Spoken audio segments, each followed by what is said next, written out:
এইটো হৈছে হাৰিয়ানাৰ হিছাৰ চিটিৰ এটা নতুন এয়াৰপোৰ্ট যেটো জনসাধাৰণৰ বাবে যোৱা এপ্ৰিল মাহত মুকলি কৰি দিয়া হৈছিল। আসলতে এইটো মাত্ৰ এটা এয়াৰপোৰ্ট নহয়, এইটো হৈছে ইন্টিগ্ৰেটেড এভিয়েশ্যন হাব। হিছাৰৰ এই এভিয়েশ্যন হাবটোকে ধৰি ভাৰতত 4টা এভিয়েশ্যন হাব দেখিবলৈ পোৱা যায়। মুখ্যতঃ দিল্লী ইণ্টাৰনেশ্যনেল ইন্দিৰা গান্ধী ইণ্টাৰনেশ্যনেল এয়াৰপোৰ্টক প্ৰাইমেৰী এভিয়েশ্যন হাব বুলি ধৰা হয়। ইয়াৰ উপৰিও আৰু দুটা সেকেন্ডাৰী এয়াৰ হাব ভাৰতত আছে। এটা হৈছে কেম্পেগৌড়া ইণ্টাৰনেশ্যনেল এয়াৰপোৰ্ট বেংগালুৰু আৰু মুম্বাইৰ ছত্ৰপতি শিৱাজী মহাৰাজ ইণ্টাৰনেশ্যনেল এয়াৰপোৰ্টক সেকেন্ডাৰী এভিয়েশ্যন হাব বুলি ধৰা হয়। হিছাৰৰ এই এভিয়েশ্যন হাবটো ইতিমধ্যে যাত্ৰী পৰিবহনৰ বাবে যোৱা এপ্ৰিল মাহত মুকলি কৰি দিয়া হৈছে যদিও অন্যান্য শাখাবোৰ ডেভেলপ কৰি থকা হৈছে। এতিয়াও ফুল ফ্লেজড ফাংচনেল হোৱা নাই, কিছু সময় লাগিব। এই 4টা এয়াৰ হাবৰ উপৰিও ভাৰতত হায়দৰাবাদৰ আৰু চেন্নাইৰ যি দুটা এয়াৰপোৰ্ট আছে সেই দুটাকো এভিয়েশ্যন হাবলৈ পৰিৱৰ্তন কৰাৰ যা-যোগাৰ চলাই থকা হৈছে। এতিয়া এই ইন্টিগ্ৰেটেড এয়াৰ হাব বা এভিয়েশ্যন হাব মানেনো কি জানোচোন আহক। ইন্টিগ্ৰেটেড এয়াৰ হাব বা এভিয়েশ্যন হাব হৈছে এটা ব্যাপক পৰিসৰৰ বিমান পৰিচালনা সংস্থাপন য'ত কেৱল যাত্ৰী পৰিবহন বা মালবস্তু পৰিবহনৰ উপৰিও একেখন চাদৰ তলত বহু বিমান সম্পৰ্কীয় উপাদান সন্নিৱিষ্ট হৈ থাকে। ইয়াত বিমানবন্দৰ কিদৰে পৰিচালনা কৰিব লাগে, বায়ুযান কেনেকৈ নিৰ্মাণ কৰা হয় বা সংৰক্ষণ কৰা হয়, মেৰামতি কৰা হয় আৰু পুনৰ সংস্কাৰ কৰা হয়।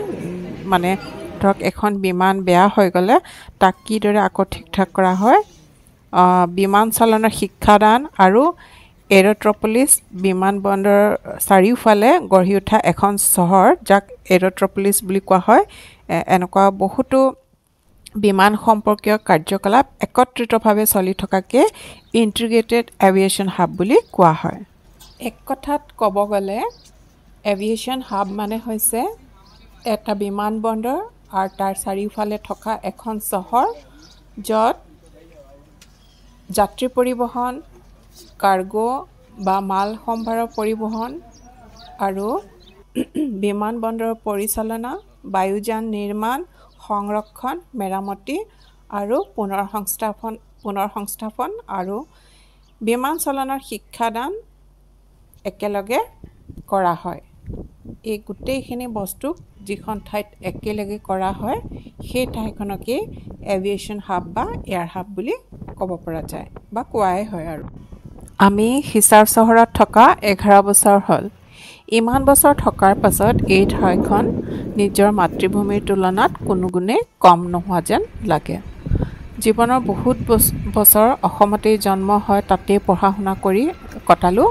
তাৰ পাছত আটাইতকৈ দীৰ্ঘ সময় আমি হাৰিয়ানাৰ হিছাৰ চহৰতে আছোঁ।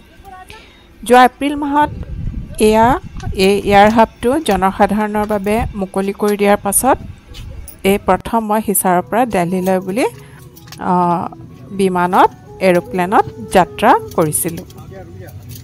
এখন তেনেই পুৰণা এয়াৰ ইণ্ডিয়াৰ এখন এৰোপ্লেন হয়, এয়াৰবাছ হয়।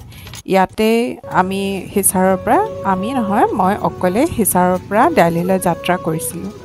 যিহেতু মোৰ ল'ৰাটো দিল্লীত পঢ়ি আছে সেইবাবে মাজে সময়ে মই দিল্লীত তাৰ লগতে থাকোঁ আৰু কেতিয়াবা হাজবেণ্ডৰ লগত হিছাৰত তেওঁ চৰকাৰী বাসভৱনতো থাকিবলৈ আহোঁ। এইদৰে দুইফালে হিছাৰ আৰু দিল্লীত অহা যোৱা কৰি মই মোৰ সময়বোৰ অতিবাহিত কৰোঁ। দুইখন ঘৰৰ দায়িত্ব ল'ব লগা হয়। এয়া চাওক, এয়াৰবাছখন তেনেই সৰু, তেনেই ঠেক, ছিটবোৰ বহিবলৈ পৰিষ্কাৰ আৰু নতুনেই হয়, কিন্তু এয়াৰবাছখন তেনেই পুৰণি, অলপ কনজাষ্টেড বুলিও ক'ব পাৰি। দুইটা ছিটৰ দুইটা শাৰীৰ মাজৰ ঠাইখন তেনেই ঠেক আৰু এই আধা ঘণ্টা বা 45 মিনিটৰ যিটো জাৰ্ণি আছিলে তাত সৰু এটা পানীৰ বটল দিছিল আৰু তেনেই তলৰে আকাশৰ তেনেই তলৰে এই বিমানখন উৰিছিল আৰু এইখনতে উৰি মই দিল্লী এয়াৰপৰ্টত ইন্দিৰা গান্ধী ইণ্টাৰনেশ্যনেল এয়াৰপৰ্টত লেণ্ডিং কৰিছিলোঁ। একেবাৰে নতুন ব্ৰেণ্ড নিউ এয়াৰপৰ্টৰ পৰা যাত্ৰা কৰাৰো এক সুকীয়া মাদকতা থাকে। মোৰ এনে লাগিছিল যেন মই ৰাইট ভাতৃৰ দৰে আৱিষ্কাৰ কৰা প্ৰথমখন প্লেনতে উৰিছোঁ। এটা বিৰল অভিজ্ঞতা বুলিয়ে ক'ব পাৰি। খুব ভালো লাগিছিল, মাজে মাজে খুব ভয়ো লাগিছিল, যিহেতু ফ্লাইটটো একেবাৰে তলেৰেই উৰিছিল। হিচাৰৰ পৰা দিল্লীৰ দূৰত্ব বেছি নোহোৱাৰ বাবে সম্ভৱতঃ এই পথটোৱে তেওঁলোকৰ বাবে নিৰ্দিষ্ট কৰি দিয়া হৈছিল। আৰু এয়া চাওক, লাহে লাহে মই দিল্লী ইণ্টাৰনেশ্যনেল এয়াৰপৰ্টত, ইন্দিৰা গান্ধী ইণ্টাৰনেশ্যনেল এয়াৰপৰ্টত উপস্থিত হ'লোঁহে। আৰু এই লাগেজ পিক কৰা জেগাৰ পৰা, কনভেয়াৰ বেল্টৰ পৰা লাগেজ লৈ মই ল'ৰাৰ ঘৰলৈ বুলি যাত্ৰা আৰম্ভ কৰিলোঁ।